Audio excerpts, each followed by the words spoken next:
Alhamdulillah. Wassalatu wassalamu ala Rasulillah Sayyidina Muhammad ibni Abdillah Al-Qa'im bi huquqillah ma daqat illa wa farajallah wa ala alihi wa sahbihi wa man walah wa la hawla wa la quwwata illa billah amma ba'd. Alhamdulillahi rabbil alamin. Puji syukur kehadirat Allah subhanahu wa ta'ala yang telah memberikan nikmat, yang telah memberikan taufik dan hidayah, yang telah mengkaruniakan sehat wal afiah, sehingga kita dikumpulkan oleh Allah subhanahu wa ta'ala di tempat yang diberkahi oleh Allah. Kita dikumpulkan oleh Allah subhanahu wa ta'ala di lautan rahmatnya Allah. Kita dikumpulkan oleh Allah subhanahu wa ta'ala di tempat yang insya Allah jadi sebab turunnya barokah, turunnya ampunan untuk kita semua. Mudah-mudahan tidak keluar dari majelis ini kecuali dosa-dosa kita diampuni oleh Allah. Tidak keluar dari majelis ini kecuali hajat-hajat kita dikabulkan oleh Allah. Tidak keluar dari majelis ini yang sakit disembuhkan oleh Allah. Yang sulit dimudahkan oleh Allah. Yang belum dapat jodoh dikasih jodoh oleh Allah. Yang soleh dan solehah, amin ya rabbal. Ingkang kula hormati dan kula ta'zimi, wabil khusus beliau akhinal mahbub Al-Ustaz Sabar mata Allah fituli hayatih. Ugi ingkang kula hormati lan kula ta'zimi beliau Habibanal Mahbub Al-Habib Abdullah Ayyib bin Muhsin bin Zaid Barakbah mata Allah bituli hayatih. Ugi ingkang kula hormati beliau Sayyid Mikdad bin Abdullah Barakbah mata Allah bituli hayatih. Ugi ingkang kula hormati lan kula ta'zimi sedaya kemawon jamaah pengurus TPQ Al-Bidayah As-Salafiyah. Mugi-mugi Allah paringi kesehatan zahir lan batin. Mugi-mugi Allah berkahi zahir lan batin. Amin ya rabbal. Masya Allah, kula dalu niki bungah sangat ningali sahabat kula beliau Ustaz Sabar.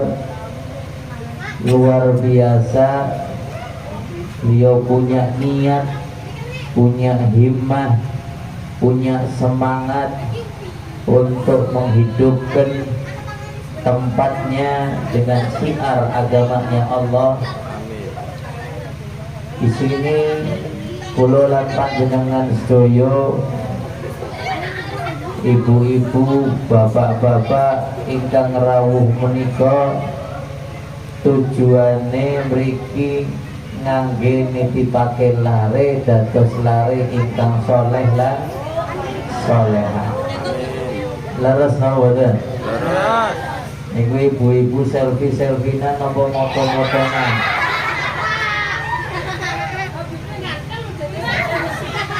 Dados kula lan panjenengan sedaya nalikane dugi mriki nggih panjenengan nitipake lare wonten teng majelis punika TPQ Al-Bidayah As-Salafiyah niki tempat ingkang boten diragukan malih. Nggih nawudan. Kita nitip anak di sini belajar ilmu agama, baik itu ilmu Al-Quran, baik itu ilmu syariat, baik itu ilmu fikih, baik ilmu tajwid, baik ilmu-ilmu yang lainnya, di tempat ini adalah tempat yang paling pas, tempat yang paling cocok, tidak diragukan akidahipun. Nggih mboten? Sebab napa sakniki wonten teng Pemalang nggih, amit sewu. Kadang kula lan panjenengan sami niku dadi wong kaya gumunan temen. Ngerti gumunan? Latahan, ngerti latah? Jamane lagi rame niki nderek mriki. Nggih mboten? Padahal mboten ngertos napa-napa. Nggih. Saniki kula lan panjenengan sedaya tingali wonten teng Pemalang. Teng pundi-pundi wonten tempat Al-Qur'an. Rumah Al-Qur'an, rumah tahfidz, macem-macem niku. Intinipun napa? Teng mriku wonten ajaran untuk belajar ilmu Al-Qur'an. Tapi kula lan panjenengan sami kedah ngertos wong belajar nitipake lare niku kudu ngerti sing dititipake, sing dititipake niku sae napa mboten. Nggih napa? Mangkane kula nanti matur kalih pengurus NU wonten teng Pemalang. Kula matur kados mekaten, tolong nek saged madrasah-madrasah TPQ yang naungannya di bawah Nahdlatul Ulama atau ahli sunnah wal jamaah sudah jelas, itu harus ditampilkan. Jadi orang-orang yang awam yang menitipkan anaknya tidak kesasar, boten tersesat. Gini mboten? Terus mboten? Terus niki Majlis Al-Bidayah As-Salafiyah niku pun boten diraguke malih. Tingali mawon niki. Ustaze bagusé nemen. Nggih. Senajan ngantuk, kesel, lagi wong damel kados mangkaten niku pikirane macem-macem. Nggih mboten? Ya kan kula kan mboten mikir. Kula malah mboten ngertos niki wonten acara. Nggih. Lare niku kula niku buka kula bah niku tengah jengang wonten abri. Ngomongnya anak abri. Lah nyo lagi turu enak-enak ngomong anak abri. Tangi mboten? Nggih. Tangi mboten? Nggih. Sebabnya napa? Ono urusan apa gitu kula nonton abri niki. Nggih mboten? Ternyata bancor bagus-bagus wonten teng griya kula jemput kula. Lah terus kados kula mboten mikir napa-napa, tapi beliau Sohibul Hajah, Sohibul Bait niki mikirake napa? Mikirake panjenengan pripun carane ngormati panjenengan. Mikirake pripun carane madrasah acara berjalan dengan lancar. Sebab niki acara ingkang nyambung dateng Kanjeng Nabi Muhammad sallallahu alaihi wasallam. Nggih. Acarane napa niki? Isra Mi'raj napa haflah Al-Qur'an? Acarane haflah Al-Qur'an kalih khataman kitab Bulughul Maram. Wis yo yakin jenengan ditakoni kitab Bulughul Maram ya kaya orang ngerti. Nggih napa mboten? Sing penting ana acara khataman, acarane sae, nggih mboten? Sing dugi wong sae-sae dengan derek sah. Amin Allahumma amin Allahumma amin. Masya Allah, acara-acara Al-Quran kula lan panjenengan sami nate mireng napa mboten wonten setunggal kisah ingkang luar biasa. Ada, kalau kita membahas Al-Quran tidak akan pernah ada habisnya. Betul. Teng Al-Quran niku sedaya kemawon dari zaman dahulu sampai zaman yang akan datang itu sudah dikatakan oleh Allah Subhanahu wa ta'ala. Terus Al-Quran niku tempat ingkang paling sae kula lan panjenengan sami kembali kepada Allah. Teng Al-Quran jenengan badhe nyuwun napa wonten segala hukum apa yang ada di zaman sekarang diambil daripada Al-Quran. Segala hukum yang akan datang diambil daripada Al-Quran. Terus kula lan panjenengan sami derek mlebet teng agama Islam niku masya Allah diatur sedemikian rupa oleh baginda Nabi Muhammad sallallahu alaihi wasallam, yang mana diatur melalui Al-Qur'an atau diatur melalui hadis baginda Nabi Muhammad sallallahu alaihi wasallam. Cobi ningali mawon, dari kita mulai bangun tidur, hidup kita sudah diatur oleh agama, betul tidak? Bangun tidur, masuk kamar mandi, ambil air, toharoh, keluar kamar mandi, sholat 2 rakaat, sholat malam, betul napa mboten? Terus napa mboten? Sholat malam mboten? Sholat nggih? Alhamdulillah. Bangun tengah malam, sholat malam, ambil air wudu, sholat 2 rakaat, dianjurkan oleh baginda Nabi Muhammad SAW. Bangun tidur, setelah sholat, siap-siap, makan, sarapan, mangkat kerja. Geno boten, diatur boten kali syariat, diatur. Berangkat kerja, keluar dari rumah, baca bismillah, nawaitu mangkat kerja, kanggo makani lare bocah, kanggo makani bojo, kanggo makani keluarga, bedati keluarga ingkang soleh solehah, mangkat kerja. Geno boten. Pan kerjane ning bank, pan kerjane ning kantor, pan kerjane ngajar, pan kerjane ning sabit, judule kabeh kerja. Diatur kali syariat. Betul. Betul. Berangkat kerja, pulang kerja, sholat zuhur, setelah sholat zuhur, makan siang, setelah makan siang istirahat. Gini betul. Semuanya diatur oleh syariat. Sampai asar, sampai maghrib, sampai isya, sampai kita mau tidur, diatur oleh syariat. Tapi yang luar biasa, semua amaliyah yang kita lakukan itu dianjurkan oleh baginda Nabi Muhammad sallallahu alaihi wasallam mengambil daripada Al-Qur'anul Karim. Makanya gulolan panjenengan sami tingali wonten setunggalipun hadis baginda Nabi Muhammad sallallahu alaihi wasallam, afdal ummati tilawatul Qur'an. Paling utamanya amal untuk umatku adalah membaca Al-Qur'an. Wonten hadis malik iqra'ul Qur'an fa inna ya'ti yaumal qiyamah safi'an li ashabihi au kama qala sallallahu alaihi wasallam. Kanjeng Nabi Muhammad sallallahu alaihi wasallam dawuh, bacalah Al-Qur'an karena membaca Al-Qur'an nanti akan bisa menjadi penolong kita di hari kiamat. Habib, kok bisa Al-Qur'an bisa menjadi penolong kita di hari kiamat? Ada riwayat hadis baginda Nabi Muhammad sallallahu alaihi wasallam. Ada seorang yang rajin baca Al-Qur'an setiap sebelum tidur, Bu. Setiap sebelum tidur dia rutin baca Al-Qur'an. Yang dibaca itu suratnya surat As-Sajdah, cuma surat Al-Mulk, 2 surat. Dan 2 surat ini nggak pernah ditinggalkan oleh baginda Nabi Muhammad. Kanjeng Nabi Muhammad bagaimanapun capeknya, bagaimanapun keselnya, bagaimanapun lelahnya, pokoknya kalau mau tidur selalu membaca surat As-Sajdah, selalu membaca surat Al-Mulk.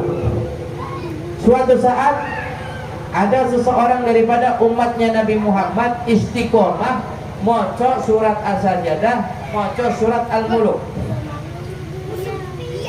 Suatu saat orang tersebut meninggal dunia. Ketika masuk di alam kubur, setelah meninggal dunia, orang ini yang meninggal di dunia dimasukkan di dalam alam kubur, malaikat Munkar sama Nakir datang, Bu. Malaikat Munkar sama Nakir datang. Kira-kira malaikat Munkar sama Nakir datang nawari vaksin atau nawarin apa? Kira-kira mawon. Niki malaikat Munkar Nakir datang kira-kira nawarin apa? nalikane panjenengan wonten teng kuburan, wonten teng alam barzah, mlebet teng kuburan, baru masuk di alam kubur, malaikat munkar nakir datang, kira-kira nawarin apa, Bu? Kita nawarin apa? Boten nawarin apa-apa? Boten nawarin apa-apa. Malaikat munkar nakir itu datang ke alam kubur, nemui orang yang baru wafat. Itu tergantung dua hal. Kalau orangnya ini orang yang baik, malaikat munkar nakir datang dengan wajah yang baik. Tapi kalau orangnya ini orang yang buruk, ahli maksiat, maka dia datang ke tempatnya dengan wajah yang paling serem. Paham lo, paham? Paham lo, paham?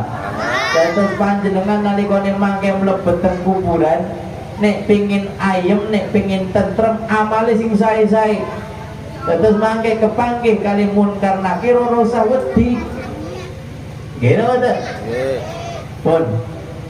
Setelah munkar nakir datang, ini di dalam hadis, mau menanyakan orang ini karena orang ini juga ahli maksiat.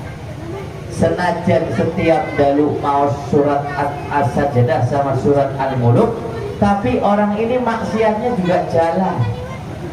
Maksiatnya juga ya. Kayak orang zaman sekarang. Orang sekarang amal makrufnya jalan, tapi nyambi bukan nahyu munkar, tapi nyambi sholatnya 5 waktu kenceng, tapi pasang nomor ya kenceng. Leres nama leres. Leres. Leres nama leres. Leres. Pedes nama badan. Leres. Saya nama badan. Alhamdulillah. Ibadahnya bagus, sholatnya 5 waktu, amal ma'rufnya jalan, tapi nyambi ono model. Ono. Kata model. Akeh. Urusan dibuka maning. Tutup mawon nggih. Ojo seru-seru. Lihat amal ma'ruf nyahi munkar, amal ma'ruf nyambi munkar. Salatnya bagus, ibadahnya bagus, tapi kemunkarannya juga jalan. Sehingga malaikat munkar nakir melihat orang ini yang ada dalam kubur siap-siap cambuk, mau dicambuk, Bu. Giliran mau dicambuk, tiba-tiba keluar seseorang yang menjelma Al-Quran. Dari kuburan tersebut keluar menjelma Al-Quran, tapi bisa ngomong, ngadep sama munkar nakir. Munkar nakir, kamu datang ke sini mau ngapain? Kata munkar nakir, oh saya itu setiap ada mayit baru dikubur, saya pasti datang menghampiri. Kamu nggak tahu ini mayit itu siapa? Kata munkar nakir, siapa saja yang mayitnya orang urus. Pan wong bondalem, pan wong penutan, kabeh tak tekoni. Apan habib, apan kiai, apan ustad tak tekoni sedoyo. Niku jawabe munkar. Saya nggak pandang bulu yang datang siapa, datang ke alam kubur. Saya munkar nakir akan datang, akan menanyakan amalnya apa. Kata orang tadi yang menjelma Al-Quran, kamu nggak tahu munkar nakir, saya ini Al-Quran. Orang ini yang dikubur ini selalu tiap malam baca Al-Quran. Apakah kamu tidak tahu bahwa orang yang baca Al-Quran, Al-Quran akan menjadi penolongnya di hari kiamat? Kata munkar nakir, ora urus. Nggak peduli munkar nakir, pokoknya mau dicambuk. Sampai orang ini ngomong, ya munkar nakir, kamu nggak boleh mencambuk orang ini karena di dalam diri orang ini ada Al-Quran. Kalau kamu mencambuk orang ini berarti sama saja kamu mencambuk Al-Quran. Akhirnya munkar nakir, ya sudah gini aja, ayo kita menghadap kepada Allah Subhanahu. Setelah menghadap kepada Allah Subhanahu wa ta'ala, munkar nakir ngomong kali Gusti Allah, Gusti Allah, ini ada orang baru masuk ke alam kubur, mau dicambuk nggak mau ya Allah. Kata Allah, emang dicambuk orang ini kenapa salahnya? Orang ini tukang maksiat ya Allah. Ibadah sih ibadah, tapi tukang maksiat. Kata Allah cambuk. Tapi ini orang nggak mau dicambuk, ada yang bela ya Allah. Datang orang yang bela, ngomong semua, ya Allah, aku adalah surat As-Sajdah yang selalu dibaca oleh orang tersebut selama hidupnya, dan aku menjadi penolong orang tersebut. Kata Allah Subhanahu wa taala, gak bisa, ini orang ahli maksiat tetap akan dicampur. Akhirnya Al-Quran ngomong seperti ini, ya Allah, bukankah baginda Nabi berkata bahwasanya yang membaca Al-Quran, maka Al-Quran akan menjadi penolongnya di hari kiamat. Kata Allah, ya betul, maka aku akan menjadi penolongnya di hari kiamat. Akhirnya kata Allah Subhanahu wa taala, ya sudah, begini saja munkar nakir, orang ini, khusus orang ini lepas saja, gak usah ditanya. Kenapa? Karena orang ini selalu rutin membaca Al-Quran, yang dibaca surat As-Sajdah, bukan surat rekening, bukan surat tanah, bukan surat kredit, bukan surat utang. Yang dibaca surat apa? Surat As-Sajdah. Makanya ayo, Anda punya anak, titipkan anaknya sini, belajar Al-Quran sejak dini. Jangan nunggu tua. Kalau sudah usia 40-50 mau belajar sudah malu. Betul enggak? Kalau sudah malu dipanggilin ustadz, malu. Betul? Akhirnya apa? Udahlah seadanya, Bib. Betul? Gak bisa baca Al-Quran 50 tahun, 60 tahun gak bisa baca Al-Quran. Sudahlah, cukup kami saja yang produk gagal. Anak kami jangan jadi produk yang gagal. Cukup kami orang tua yang menjadi produk yang gagal, nggak ngerti ilmu agama, nggak ngerti ilmu syariat, nggak ngerti baca Al-Quran, nggak pernah kumpul majelis sholawat. Udah, kami saja yang gagal, anak kami nggak boleh gagal. Betul? Betul? Jangan mau masukin anak ke TPQ, masukin anak, aduh Beb, nanti kalau anak masuk TPQ, masuk pesantren, nanti besarnya mau ngasih makan apa? Yang dipikirin urusan dunia mikir boleh, hidup di dunia mikirin boleh, bukan dilarang. Cinta dunia boleh, tapi dunianya digunakan untuk akhirat. Ada satu kisah yang sangat luar biasa, mudah-mudahan di daerah sini tidak ada, mudah-mudahan di daerah sini tidak ada. Ini kopi, minum dulu. Saya nurut saja. Ini punya putih aku warna dat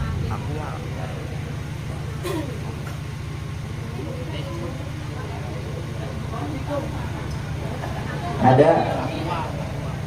Ini saya kisahkan karena kita ada di tempatnya Ustadz Sabar. Betul? Kira-kira kalau saya pakai namanya boleh atau tidak? Boleh. Izinin. Boleh ya. Ada kisah Ustadz Sabar itu punya pengajian rutin atau tidak, Bu? Punya. Harinya hari apa?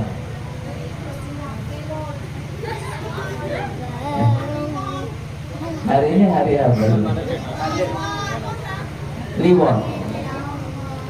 Hadir. Hadir.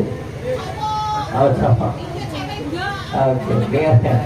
Ini Ustadz Sabar punya santri suami punya santri suami istri. Datang ke tempatnya Ustadz Sabar. Namanya murid datang ke tempatnya kiai. Betul tidak? Namanya murid datang ke tempatnya Ustadz. Betul tidak? Tapi murid yang baik datang ke tempatnya Ustadz bawa gula. Betul? Betul? Kalau ini suami bawa gula teh ke tempatnya Ustadz Sabar, datang, assalamualaikum. Waalaikumsalam, silakan masuk. Ustadz Sabar, saya ingin ngobrol-ngobrol, cerita macam-macam. Betul? Setelah cerita macam-macam, tiba-tiba orang ini ngundang Ustadz Sabar untuk datang ke tempatnya. Ustadz, kami datang ke sini pingin kalau Ustadz itu bisa datang ke tempat saya. Datang ke tempat kami, Ustadz, berkahi tempat kami. Kata Ustadz Sabar, oh iya baik, karena namanya Sabar, orangnya Sabar. Gini Ustadz, ada tete yang Jawa niku kalau datang silaturahmi pasti dibalas silaturahmi. Terus sudah. Akhirnya sekarang timbal balik Ustaz Sabar datang ke tempatnya 2 orang santrinya yang suami istri. Setelah datang Ustaz Sabar ke tempatnya orang tersebut, Ustaz Sabar dikasih wedang, dikasih makanan, dijamu yang luar biasa. Setelah sudah selesai waktunya pulang, Ustaz Sabar pamit pulang. Ibu, Bapak, saya pamit pulang ya. Oh nggih Ustaz matur nuwun, didoakan sama Ustaz. Dah pulang. Setelah Ustaz Sabar pulang, nggak lama si istri kehilangan duit 5 juta. Kehilangan duit berapa? 5 juta. Hilang duitnya 5 juta. Duitnya tadi di atas meja. Di rumahnya nggak ada orang. Tamu satu-satunya cuma Ustaz Sabar. Kira-kira ini perempuan, ini seorang istri, tamunya cuma satu Ustaz Sabar, nggak ada orang lain, duitnya di atas meja, duitnya hilang. Kira-kira nek panjenengan tidak di wong wadon niku kira-kira pikirannya nopo? Kata istrinya, suamiku, ini jangan-jangan yang ngambil Ustaz. Betul. Kita akan berpikir ini pasti yang ngambil Ustaz Sabar. Kenapa? Ya karena yang datang ke sini tamunya cuma Ustaz. Seorang suami biasanya bijak. Bu, nggak boleh bilang begitu Bu. Ustaz Sabar kan guru ngajinya kita, nggak mungkin Ustaz Sabar ngambil. Betul. Tapi suami juga kadang kalah sama istri. Kalau istrinya gopret cerewet, ya wis. Gitu betul. Istrinya ngomong maling, Mas, tapi kan di sini nggak ada tamu dari tadi Mas, nggak ada orang masuk. Tadi pas ada Ustaz Sabar duitnya juga masih ini tiba-tiba duitnya hilang. Masa bukan Ustaz Sabar Mas? Berubah nggak tuh suami? Berubah nggak? Kemakan omongan nggak? Berubah si suami. Karena tabiat seorang istri itu bisa merubah karakter seorang contohnya sinten Nabi Adam alaihissalam. Niku buah kulfi sudah dibilangin sama Allah jangan dideketin, jangan dimakan. Sing rayu sinten? Siti Hawa. Makanya wong wadon niku wis cetakane bangkang awit rumiyin. Nek ana wong lanang ngeluh dugi teng griyane kiai, Pak Kiai, istrine kula nek diomongi rewel nemen, ora usah kaget. Wong niku awit zamane Siti Hawa pun kados mekaten. Nggih mboten? Anak turunannya pun singkat cerita akhirnya suami istri sudahlah Pak, kalau begitu kita nggak usah ngaji lagi tempatnya Ustaz Sabar sudah, saya nggak mau ngaji lagi. Akhirnya suami istri sepakat nggak mau ngaji. Berjalan 1 tahun, 2 tahun, 3 tahun, 4 tahun, sampai tahun kelima baru ketemu lagi sama Ustaz Sabar di pasar pagi. Yeah. Ketemu Ustaz Sabar di pasar pagi, biasa, udah lama nggak ketemu, otomatis yang nyapa biasanya murid atau ustaz. Yang nyapa mesti ustaznya. Jarang murid nyapa kiainya, yang sering nyapa justru kiainya nyapa murid. Karena zamannya zaman kebalik, gitu betul. Ustaz takin dah, di samping 5 tahun orang pernah katon tengkung di mawon. Anda 5 tahun biasanya rutin hadir majelis saya, 5 tahun ini kemana saja? Dari sing wadon, Gus Pak ngomong baik ngomong. Sing jalur ojo ora pengen. Wis ngomong baik. Aku rawan sampean baik. Ya wis. Akhirnya kalah malih sing jalur kalah malih. Ya wis Bu, aku tak matur kalau ngapunten Ustaz iki sebenarnya kados mekaten. Iya nggih Pak, pripun wonten napa? Wonten masalah napa? Akhirnya kata suami gini Pak Ustaz.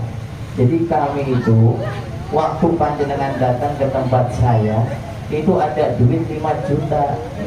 Tapi setelah panjenengan pulang, duit 5 juta itu hilang. Saya mau tanya Pak Ustaz, apa panjenengan ngambil duit yang 5 juta? Kira-kira jawabannya Ustaznya apa? Bu, kira-kira Ustaznya jawabnya apa? Ustaznya ternyata jawab iya, betul. Duit 5 juta yang ada di atas meja. Nggih, leres Pak Ustaz, bener. Duitnya Abang Kabeh. Iya Abang Kabeh. Lah kasih hijau, lah kasih hijau. Duitnya saya taruh di situ, ada Al-Qur'an, di bawahnya Al-Qur'an ada duit 5 juta. Jadi duit di atasnya ada Al-Qur'annya. Jadi saya nggak ngambil, cuman saya nyingkirkan. Saya takut duitnya diambil oleh maling. Saya nomboten saudara, saya nomboten. Bos, ternyata 5 tahun ini sudah berjalan waktu. Suami istri pulang ke rumah, di sebelahnya ada Al-Quran, diangkat itu Al-Quran, duitnya masih utuh 5 juta. Kenapa saya cerita begini? Kalau duit itu 5 tahun di bawah Al-Quran gak ketahuan sama Sohibul Bait, berarti tandanya Sohibul Bait gak pernah baca Kalau baca Al-Quran pasti lihat di bawahnya ada duit 5 juta. Paham? Kinten-kinten teng mriki wonten boten 5 tahun orang maca Quran. Wonten boten. Alhamdulillah boten nggih Bu nggih, paling 11 bulan nggih. Iqra'ul Quran fa inna yati yaumal qiyamah safi'an li ashabi. Bacalah Al-Quran karena Al-Quran itu nantinya akan menjadi pemberi syafaat kita di yaumul qiyamah. Amal apapun juga kalau dibandingkan dengan pembacaan Al-Quran untuk memberikan syafaat, itu pembacaan Al-Quran lebih afdal daripada amal-amal yang lain. Benar atau benar? Makanya orang-orang seperti Imam Al-Habib Abdullah bin Ali Al-Haddad, beliau mengatakan fi qulubihim syayatin yadik min tilawatil Quran wal julus fil masjid. Kata Imam Al-Habib Abdullah bin Ali Al-Haddad, beliau mengatakan di hati orang-orang itu terdapat banyak setannya. Ditanya banyak setannya sebab apa? Karena di dalam hatinya ketika baca Al-Quran lebih jenuh, sumpek, pingin cepet rampung. Ada atau ada? Ada. Ada atau ada? Ada. Kita kalau baca Al-Quran itu pingin cepet selesai apa pingin nanti-nanti? Nanti. Tuh, kalau baca Al-Quran itu nikmat atau tidak? Nikmat.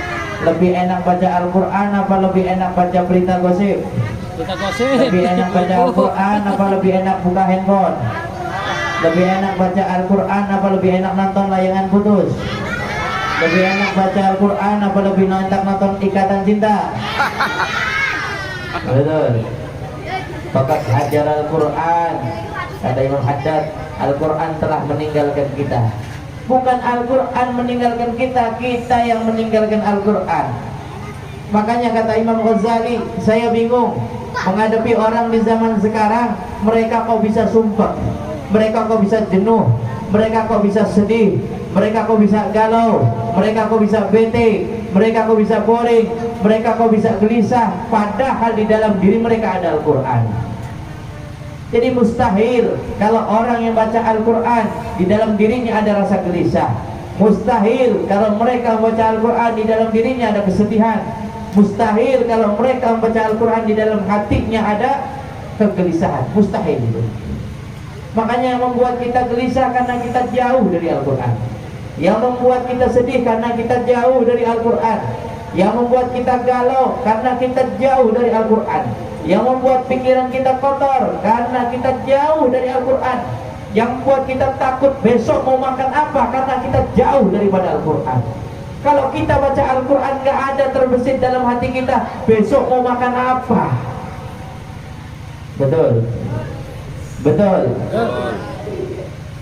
Ada luar biasa, ada kisah seorang penggali kubur di zaman Al-Imam Abu Yazid Al-Bustami.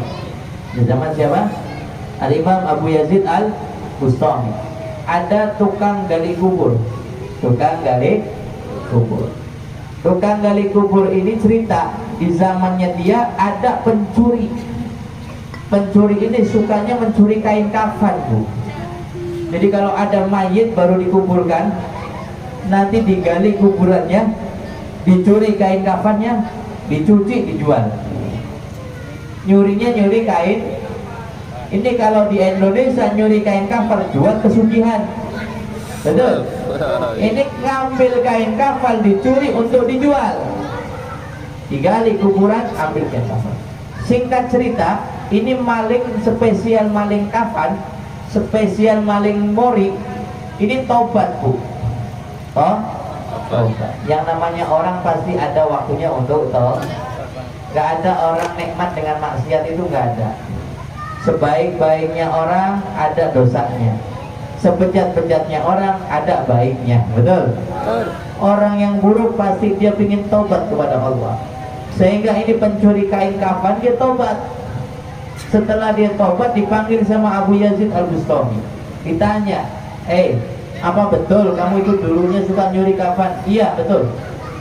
Saya mau tanya, ketika kamu nyuri kain kafan, rata-rata orang yang di dalam kubur masih menghadap kiblat atau tidak? Masih menghadap kiblat atau tidak?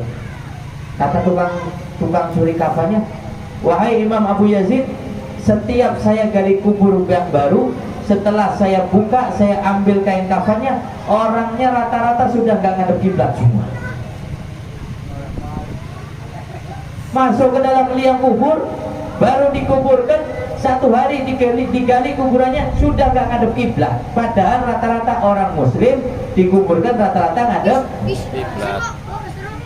Akhirnya si orang pencuri kafan itu tanya sama Imam Abu Yazid Al-Bustami, apa sebabnya mereka kok bisa berpaling dari kiblat? Kata Imam Abu Yazid Al-Bustami, sebab mereka berpaling dari kiblat karena mereka takut lapar, karena mereka takut miskin. Jadi orang yang takut miskin, orang yang takut lapar, itu ketika di dalam kuburan dihadapkan ke kiblat, orangnya pada pergi, digali lagi sudah nggak ada kiblat. Na'udzubillah min dzalik. Makanya kita kalau di dalam diri kita ada Al-Quran, minimal tiap hari, nggak usah banyak-banyak sudah. Mampunya berapa? 1 juz, 1 juz. Habib saya nggak mampu, Habib 1 juz. Berapa mampunya? Paling 1 lembar, 1 lembar nggak apa-apa. Habib saya nggak mampu, Habib 1 lembar. Berapa? setengah lembar, nggak apa-apa. Habib saya nggak mampu baca Al-Quran, nggak usah hidup. Nggak usah baca Al-Quran. Ini obat, Bu. Yang gelisah baca Al-Quran, hilang gelisahnya. Anda kalau suami lagi marah baca Al-Quran, adem tuh suami, nggak bakal marah. Sebaliknya suami kalau istri lagi marah, tinggalin baca Al-Quran, adem itu istri ketika suami lihat baca Al-Quran. Jadi Al-Quran ini obat. Makanya Iqra'ul Quran fa inna ya'ti yaumal qiyamah syafi'an li ashabihi. Di dalam Al-Quran banyak ayat-ayat yang luar biasa. Ada seorang perempuan yang selalu membaca amalan, selalu baca amalannya Bismillahirrahmanirrahim. Pokoknya setiap apa-apa bacanya Bismillahirrahmanirrahim. Mau makan Bismillah, mau tidur Bismillah, mau nyium suaminya Bismillah, mau keluar Bismillah.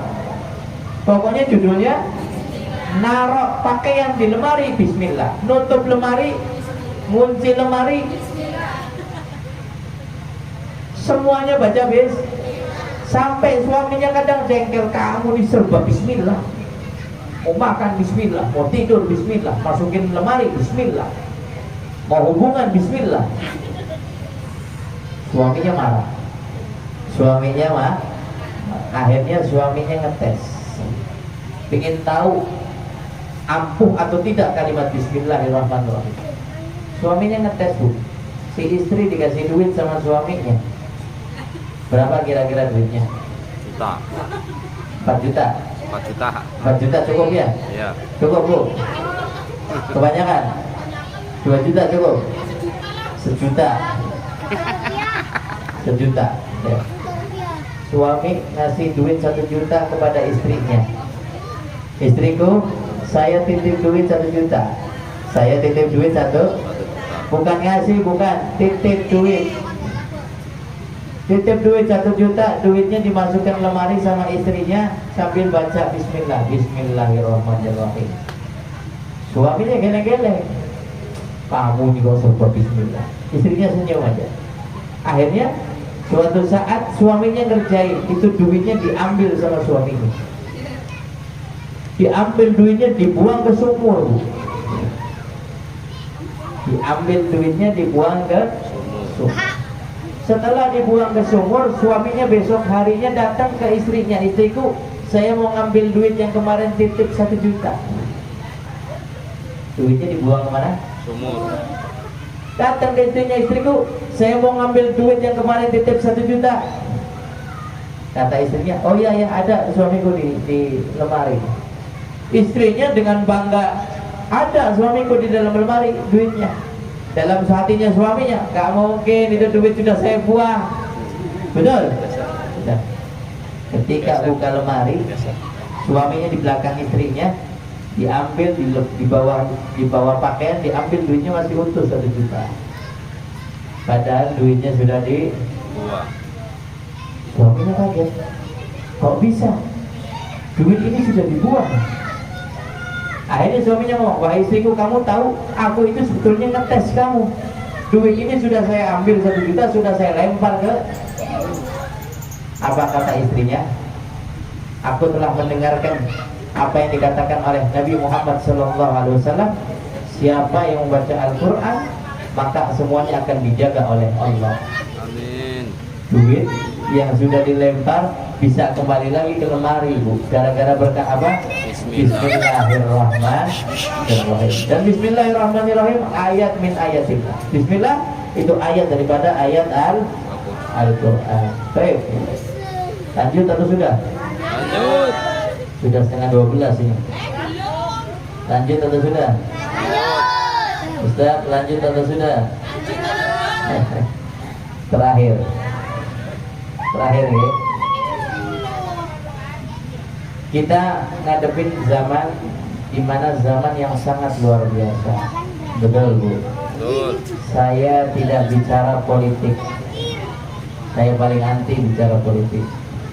Saya tidak bicara nyindir sana sini. Betul. Saya nggak bicara itu. Tapi kita dihadapin dengan suatu zaman yang sangat luar biasa. Yang mana antara surga sama antara neraka bedanya sedikit. Antara surga sama antara neraka bedanya sedikit. Tinggal kita mau mana, mau melangkah ke neraka atau mau melangkah ke surga. Di antaranya kalau kita mau hidupnya senang, di antaranya kalau kita mau hidupnya bahagia, ridha bil maksum. Kata Al-Imam Al-Habib Abdullah bin Alwi Al-Haddad, wa in tarada bil maksum istamuna aman. Kalau kita mau hidup dalam kenikmatan, kalau kita mau hidup bahagia, Anda hidup ini yang dicari apa? Sedih atau bahagia? Ya. Anda hidup pengennya senang atau sedih? Senang. Senang. Kita pengen hidup bahagia. Hidup bahagia itu resepnya apa, Bib? Ridha bil maksum. Apa itu ridha bil maksum? Nerima apa yang diberikan oleh Allah. Itu namanya ridha bil maksum. Allah kasih duit 10.000, saya terima, alhamdulillah. Allah kasih duit sehari 50.000, saya terima, alhamdulillah. Allah kasih duit 20.000, berangkatnya pagi jam 7, pulangnya jam 4 sore, becak dapat duitnya 20.000, alhamdulillah. Wa in tarda bil maksum istamuna aman. Anda kalau bisa mensyukuri, menikmati apa yang diberikan oleh Allah, ridha dengan pemberian Allah Subhanahu wa taala, Anda akan hidup dalam bahagia. Anda akan hidup dalam keadaan senang. Tapi sebaliknya, wa ilam takun tarda bihi istafi hazan. Kalau kamu hidup enggak mau senang, maunya sedih, maka hiduplah merasa tidak cukup dengan apa yang diberikan oleh Allah. Jadi yang bikin kita bahagia, Bu, bukan angan-angan kita tercapai. Habib, caranya bagaimana kita hidup bahagia? Oh kalau cita-citanya tercapai, oh kalau bisa punya motor, oh kalau bisa punya mobil. Berarti kalau nggak punya mobil nggak bakal bahagia. Berarti kalau nggak punya motor nggak bakal. Kunci bahagia adalah apa? Ridho dengan ketentuannya Allah, terima dengan ketentuannya Allah. Ini ada suatu kisah Perdana Menteri. Tahu Perdana Menteri? Tahu Perdana Menteri? Tahu ya? Ini menteri. Menteri itu punya ajudan. Ajudannya teman dekatnya. Ajudannya teman dekatnya. Lihat, ini kisah terinspirasi agar kita mudah-mudahan bisa ngikutin kisah ini. Seorang menteri punya ajudan, punya pengikut, ya, selalu kemana-mana dibawa. Namanya juga Menteri. menteri. Nggak mungkin menteri datang ke dalam sendiri, nggak mungkin. Mesti bawa mesti bawa Ajudan. Ini menteri hobinya memburu. Hobinya apa? Memburu, berburu hewan. Mana? Nembak rusa, nembak kijang, nembak binatang-binatang yang ada di hutan. Pergi bersama ajudannya. Ajudannya itu teman dekatnya, Bu. Setelah berangkat berburu, ya. Ketika berburu dapat suatu hewan. Dapat satu hewan. Ketika dapat satu hewan, diambil itu hewan, nggak taunya si menteri tangannya digigit, hewannya masih hidup. Hewannya masih hidup, tangannya digigit, sehingga tawan tangan kelingkingnya itu luka, Bu. Kelingkingnya luka. Cerita sama ajudannya, ajudanku, ajudan, ini saya tangannya luka digigit hewan. Kata ajudannya apa? Khair insyaallah. Apa? Insyaallah. Tahu artinya? Khair itu baik. Insyaallah, insyaallah. Jadi maksudnya apa? Insyaallah baik. Ini orang lagi cerita kena musibah, jawabnya insyaallah Baik. sudah. Dapat tergigit, akhirnya sudah dibawa ke rumah sakit. Karena ini menteri, bawa ke rumah sakit. Setelah dibawa ke rumah sakit, kata dokternya, Pak Menteri, ini tangan Anda harus diamputasi, harus dipotong, kelingkingnya harus Kenapa? Karena ini tadi habis kena hewan bisa bahaya, sehingga harus dipotong. Menterinya bilang, nanti dulu saya mau tanya sama ajudan. Datang ke ajudannya, ajudan, ini kata dokter, tangan saya nggak bisa sembuh kecuali harus dipotong kelingkingnya. Jawabnya ajudannya apa? Khair insyaallah. Cerita dua, baru cerita dua, jawabannya apa? Khair insyaallah baik, insyaallah baik.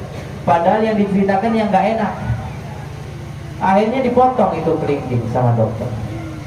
Setelah dipotong sama dokter, cerita lagi, ajudan, kelingking saya sudah dipotong. Jawabnya apa? Insyaallah baik, khair insyaallah. Sudah. Akhirnya cerita di pertengahan jalan, curhat sana sini si menteri, lagi-lagi jawabnya khair insyaallah. Akhirnya si menteri itu marah. Kamu itu dari berangkat sampai pulang, kalau cerita jawabnya mesti Khair. Akhirnya apa? Di penjara itu Perdana Menteri memenjarakan si ajudan. Ajudannya dimasukin penjara. Baru masuk penjara, kata menterinya, kamu saya masukin penjara gara-gara kalau saya cerita mesti ngomongnya khair insyaallah. Giliran masuk penjara, jawabnya apa? Khair insyaallah. Akhirnya kata menterinya, wah kamu ini ajudan gila. Masuk penjara masih bilang baik, masuk penjara masih bilang insyaallah udah. Akhirnya masuk penjara. Nah karena Perdana Menteri ini hobinya hobi berburu, walaupun ajudannya ada di dalam penjara, akhirnya Perdana Menteri ini berangkat sendiri berburu ke hutan. Berangkat sendiri berburu ke hutan. Setelah berangkat sendiri berburu ke hutan, Bu, ketemu rombongan pemakan manusia.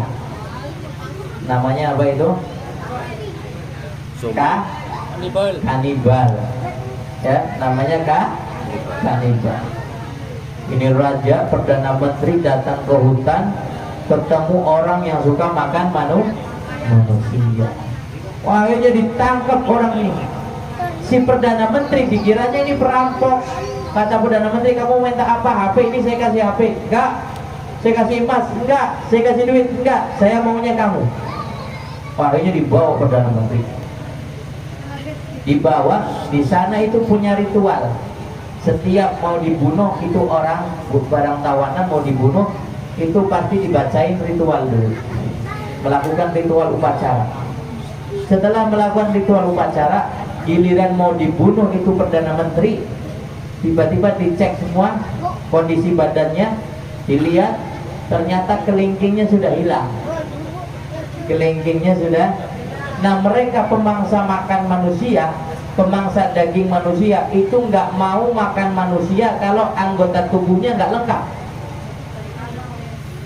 Kalau anggota tubuhnya sudah ada yang hilang, nggak bakal dimakan. Sehingga ini raja perdana menteri yang kelingkingnya sudah hilang, selamat nggak? Selamat. Akhirnya dilepas. Sudah, saya nggak mau, kamu nggak jadi saya makan, saya lepas kamu. Kenapa? Karena kelingking kamu sudah nggak ada. Kelingkingnya sudah tidak. Akhirnya perdana menteri ini datang ke tempatnya orang yang tadi di penjara. Ajudannya didatengin, cerita, ajudanku, saya itu kemarin kena perampok, saya mau dibunuh.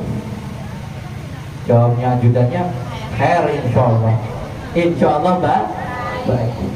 Kamu tuh masih aja jawab itu. Iya, insyaallah baik. Akhirnya teriak. Ketika saya mau dibunuh, ngelihat kelingking saya sudah hilang, saya nggak jadi dibunuh. Katanya ajudannya, khair insyaallah.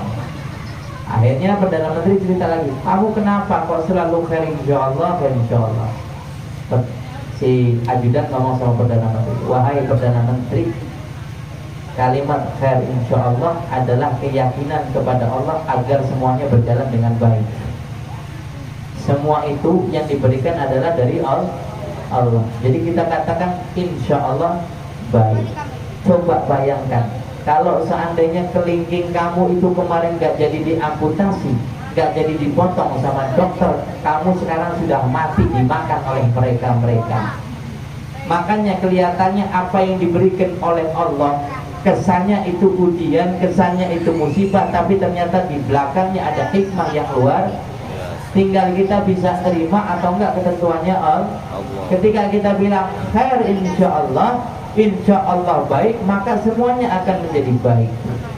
Anda dikasih kenikmatan oleh Allah, bersyukur. Dikasih musibah sama Allah, bersabar. Jangan dikasih kenikmatan enggak lupa, giliran dikasih musibah ingat sama Allah. Dikasih kenikmatan ingat sama Allah, dikasih musibah harus lebih ingat sama Allah. Bersabar dan menerima dengan apa yang diberikan oleh Allah Subhanahu wa ta'ala. Terus pelajaran daripada malam hari ini, ingat, mulai sekarang ketika dapat apapun musibah dari Allah Subhanahu wa ta'ala, jawabnya apa? Insyaallah. Insyaallah baik. Habib, ini anak saya kemarin perempuan sudah dilamar sama seseorang, tiba-tiba lamarannya dibalikin, Habib. Khair insyaallah. Habib, ini saya sudah 27 tahun belum nikah-nikah, jawabannya khair insyaallah. Habib, saya udah 30 tahun belum punya anak, khair insyaallah. Habib, saya udah nikah 10 tahun belum dikasih anak, khair insyaallah. Habib, saya usahanya susah becak gak dapat duit, khair insyaallah. Habib, saya pasang nomor gak dapat, jangan bilang khair insyaallah. Paham? Terus itu saja, ini sudah jam 12:30. Mudah-mudahan barokah, mudah-mudahan manfaat apa yang saya sampaikan bisa diambil hikmahnya, ya. Mudah-mudahan kita doakan Ustaz Sabar, Ibu, Mbak, kita doakan bareng-bareng beliau Ustaz Sabar, mudah-mudahan diberikan kesabaran oleh Allah. Amin. Diberikan kesehatan oleh Allah. Amin. Dimudahkan rezekinya oleh Allah Subhanahu wa ta'ala.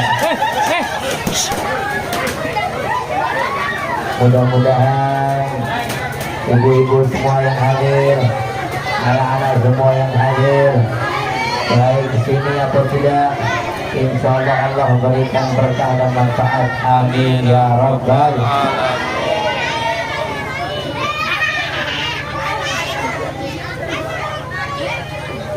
Bisa didoain? Bisa? Kita doa sama-sama. Khair insya Allah. Gak apa-apa, ambil buah khair insya Allah. Yang penting layosnya jangan lumpuh. Khair insya Allah. Kita doakan beliau Ustaz sabar, mudah-mudahan diberikan kesabaran oleh Allah, diberikan kebahagiaan oleh Allah. Anda harus bersyukur. Di sini ada Ustaz, ada yang ngajarkan ilmu agama, didukung, disupport, dibantu. Apa yang perlu dibantu. Anda bisa bantu dengan duit, bantu dengan duit. Bisa bantu dengan tenaga, bantu dengan tenaga. Bisa bantu dengan doa, bantu dengan doa. Gak bisa bantu dengan duit, gak bisa bantu dengan tenaga, gak bisa bantu dengan doa. Tolong jangan diusik, tolong jangan diganggu. Gak bisa bantu, diam. Gak bisa ngasih duit, diam. Gak bisa ngasih tenaga, diam. Yang penting jangan diganggu, jangan diusik. Paham? Mudah-mudahan barokah manfaat di dunia wa dunia. Ya Allah ya Karim, berikanlah keberkahan, ampunilah dosa-dosa kami. Ya Allah ya Karim, berikanlah anak-anak kami anak yang soleh dan salehah, mengikuti jalan baginda Nabi Muhammad SAW. Allahumma inna nas'aluka dawamal afiyah wa tamaman nikmah wa husnul khatimah wal aqibah. Allahumma nawwir qulubana wa asrah sudurana wa asil munqalabana wa ayyidna bi rahmatika wa fika nastata wa tarda wa tabina bil qawli thabit fil hayatid dunya wa fil akhirah. Allahumma inna nas'aluka taufiq wal hidayah wa nas'aluka salamah fid dinina wa dunyana wa ukhrana. Allahumma arusna bi 'ainika allati la tanam wa qufna bi khilafika alladhi la yuram warhamna bi kabrika fa anta rajauna ya Allah. Ya Allah ya Karim, datangnya kami dalam tempat ini, mudah-mudahan dosa-dosa kami diampuni oleh-Mu ya Allah. Hajat kami banyak ya Allah, ampunilah dosa-dosa kami, kabulkanlah hajat-hajat kami. Yang sakit Engkau sembuhkan, yang sulit Engkau mudahkan jalannya, yang punya hutang Allah mudahkan lunas hutangnya ya Allah. Ya Allah ya Karim, kami kesini dengan penuh dosa, kami penuh harapan. Aku berharap kepada Engkau wahai Allah, jangan Kau keluarkan kami dari tempat ini kecuali harapan-harapan kami dikabulkan oleh Engkau wahai Allah. Ya Allah ya Karim, ampunilah dosa-dosa kedua orang tua kami, dosa anak-anak kami, dosa sahabat kami, dosa tetangga kami, dosa siapapun yang bersama kami ya Allah. Ya Allah, berkahi langkah kami, berkahi anak kami, berkahi keluarga kami, jadikan suami kami, istri kami menjadi istri yang soleh, soleha, jadi suami yang soleh dan soleha. Berikan rizki yang halal, yang barokah.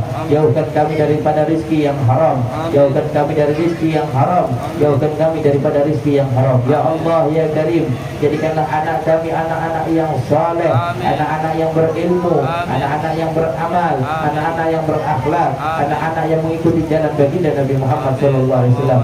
Rabbi fanfa'na bi barakatihim wa hdinal husna bi hurmatihim wa amitna fi tariqatihim wa mu'afati minal fitani. Fa ya Rabbi tsabbitna 'alal haqqi wal huda wa ya Rabbi aghfirna 'ala khairi millati. Wa sallallahu ala sayyidina Muhammad wa ala alihi wa sahbihi wa sallam. Walhamdulillahi rabbil alamin.